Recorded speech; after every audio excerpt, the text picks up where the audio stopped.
What's up? What's up? Welcome to the Uniquely Resilient channel, and I am Unique.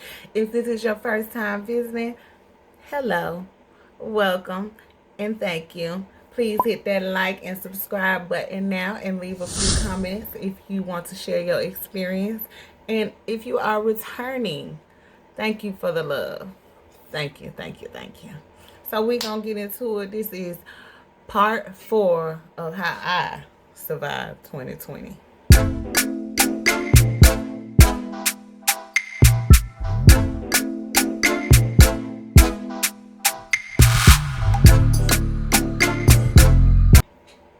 Okay, so boom.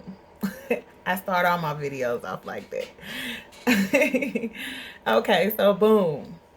I come back from this trip, right? And I was sharing, and I will attach that video to this video, how I decided to take me a little vacation because like the grief was just getting too heavy. I had lost 4 people, and I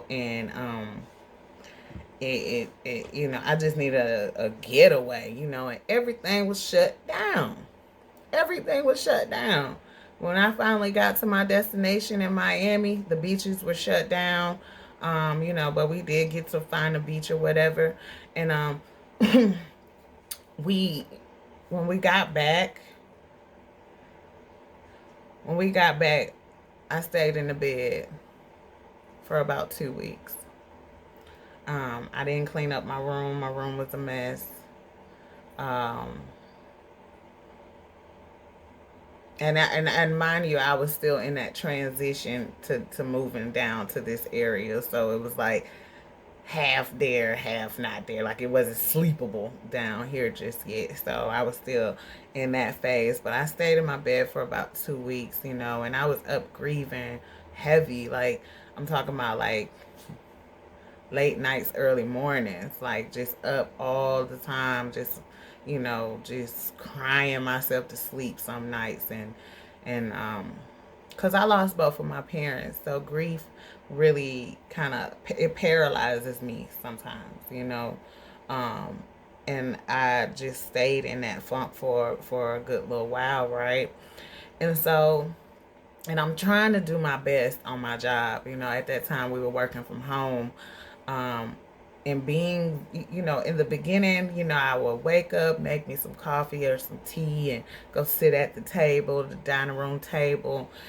And I would, just try to be proactive, but that grief just kind of took over me. And, so I started working in my bed, and um, I would log on and just fall asleep, or be on the phone with somebody and fall asleep because I wasn't getting no rest.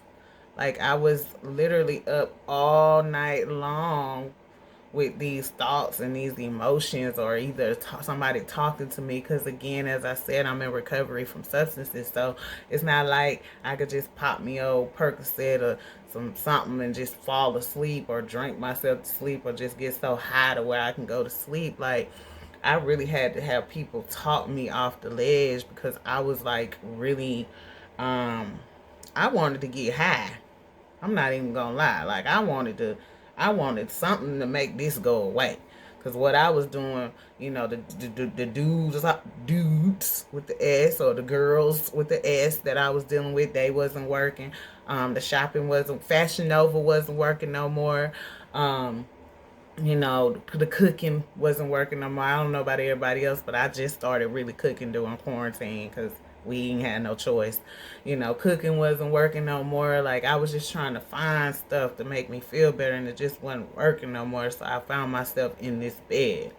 That was the only place that I just really felt like it was working, because I ain't have to do nothing. And on my job, I ended up falling asleep, and it got back to me a few times. And I just never assumed that it would get to management, the way that it did. But ultimately, I get this private invite to a Zoom meeting, And I'm looking at the invite, everybody that's invited, and I knew I had lost my damn job. So on top of all of this grief, I lose my job.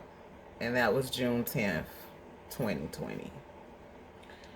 And, it wasn't really much I could say because, to be quite honest, I was skating on thin ice. It was crazy because I forgot to mention the day in the previous video. The guy that passed away, the really good friend of mine that passed away, and we had that long talk about getting out of the bed and stuff. I had actually received a termination warning because I sent an email, and when you look like me, no matter if it's email or phone call or whatever, it's misinterpreted, because I'm a strong black woman. And the same reason I got hired is the same reason I got fired, because I'm a strong black woman. But this video ain't about that. So I lose my job, and I really didn't have a dog in that fight, because I was already on a previous termination warning. It wasn't really nothing I could do. So, so now I ain't got no job. And I've been on this job. I have been on this job a little over a year, and it was a wonderful job. It's a wonderful place to work if you're new to the, if you're new to my field or whatever. And there was a lot of opportunities and stuff like that. And so I'm my ego is like, oh, I'll get another job. Whatever. That what God has for me is for me. La la la la la la la la. And mind you, I'm still in school. I actually attend Georgia State, so I'm working a full-time job, going to school.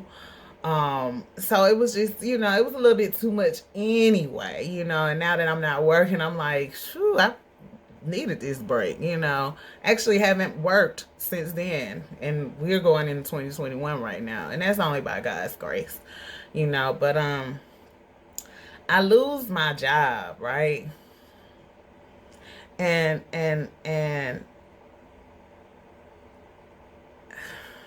3 days later, I get the scariest news of 2020. The scariest news. And we're going to get into that in our next video. So if you like this video, please like and subscribe and share with me if you have your experience with losing your job or just grieving throughout this time in 2020. Just reach out to me, and I will definitely reach back out to you. And